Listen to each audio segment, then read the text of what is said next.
Halil Keci ka reaguar sërish në lije me blokadën e krijuar në kuvendin e Kosovës. Ai në një postim në Facebook kritikoi ashpër opozitën duke thënë se ajo po bëhet pengesë e shtetit. Keci u bëri thirrje partive politike që tash bllokojnë situatën për ndryshe i paralajmëroi se do të pësojnë do zgjedhjet e ardhshme. Ishin dorë nga blokadat, populli tashmë ka kuptuar qartë se kush po i shkakton dëmet shtetit dhe të ardhmen son të përbashkët. Kjo që po bëni do t'ju kushtoj shtrenjtë në zgjedhjen që do të vinë, shkruaj në Facebook, për cilë bota sot, në vijim shkrimi i tij plot. Kur opozita bëhet pengesë e shtetit, ju zë i popullit por vegle blokadës.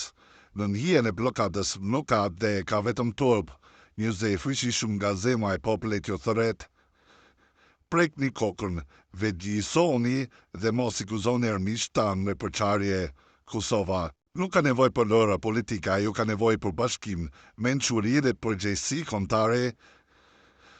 Kë mund të fajsojmë dhe të akuzojmë si blokues e sabotues të ndërtimit të institucioneve shtetërore, a duhet fajsojmë pozitën e cila i ka fituar zgjedhjet me mbi 42% të votave të qytetarëve shqiptar dhe shikuzon legjitimitet demokratik, apo do të tregojmë gishtin nga opozita e cila megjithse nuk e ka fituar besimin e shumicës, po përpiqet përmes blokadës e manovrave të dëmshme të uzurpojë vullnetin e popullit. Sot, përballë një situate të ndjeshme politike, opozita e bashkuar me pakica jo shqiptare, përfshirë përfaqësues të komuniteteve që tradicionalisht kanë bashkëpunuar me agjendat e jashtme, po përpiqet të rozojë një qeveri që e ka legitimitetin qytetar dhe kushtetues, jo me ideja për programe më të mira, por me thjerrje të paturpshme si Dorëzoni, se po duam me trozu në vend që të jetë alternativë serioz dhe kontribuese në kontrollin demokratik të pushtetit, opozita po kthehet në një pengesë sistematike për funksionimin institucional të shtetit, po minon themelet e demokracisë dhe po e çon vendin drejt krizës së qëllimshme, vetëm për të kënaqur ambicit e Serbisë dhe interesat e ngushta grupore të opozitës.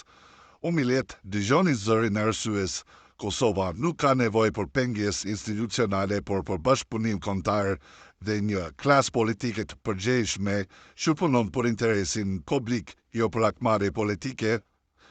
Të gjithë ata që me vedi e blokojnë ndërtimin e institucioneve të dala nga vota e lirë e qytetarëve do të mbajnë përgjegjësi historike dhe morale për çdo krizë që dobëson shtetin e Kosovës.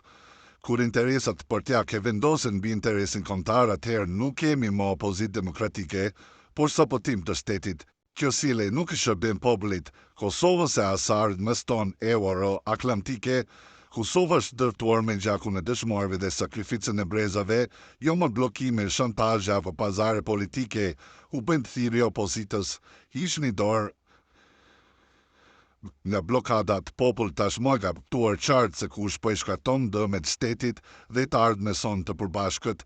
Kjo që po bëni do t'ju gustoj shtrenjtë në zgjedhjet që po vinë, le të mos e traftojmë amanetin e dëshmorëve, as të ardhmen e fëmijëve tanë, të mos ta shëgojmë një shtet të thyer nga etja për pushtet, por një shtet të ndërtuar mbi dinitet, bashkim dhe drejtësi. Ky është mesazhi për opozitën dhe opozitën. Mos i gëzoni armiqtë tanë në përçarje sepse Kosova kërkon bashkim, mençuri dhe përgjegjësi. Shkruan Geci.